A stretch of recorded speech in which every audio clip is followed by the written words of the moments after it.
So I made an offer in January of this year, and in the end I got the property. The owner very kindly said that I could come up and begin work even before handing over the keys. That was very kind of him and quite useful because there's a lot to do.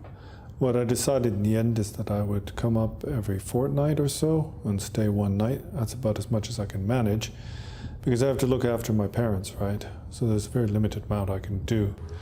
But that suits me fine because I would like the place to develop slowly and organically. I mean, if there's one meditator, then I need one meditation hut. If there's two, then I need two meditation huts. So what I thought I would do is I would keep a video diary. I mean, you all have some interest in what I'm doing here and in my plans. And so if I post a few videos on YouTube from time to time, then you might find it a bit entertaining, something interesting to look at. Well, I'm up on the roof here. A tree fell down. It's just trees everywhere. So I've got to pull it off the roof. Looks like it's quite dangerous. Tie this thing up. You know, trying to tie a knot with one hand. It is something I used to be able to do when I was on a boat all the time. I'm a bit out of practice. I have to say that much.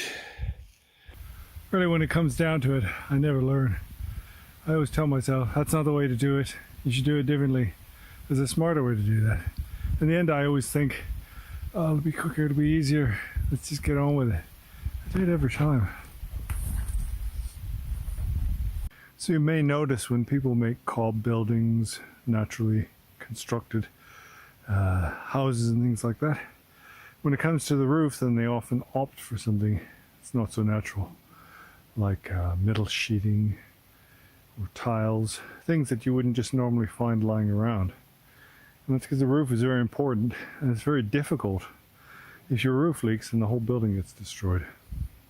So in the end, like on this building, then they often opt for metal sheeting or something like that. And so I have seen some log cabins with grass roofs, there's living roofs. And here in BC, there is a place in Coombs called Goats on the Roof, where they have grass on the roof and they have goats on the roof. They eat the grass and they kind of manage it. Thing is, you've got to put a lot of effort into it.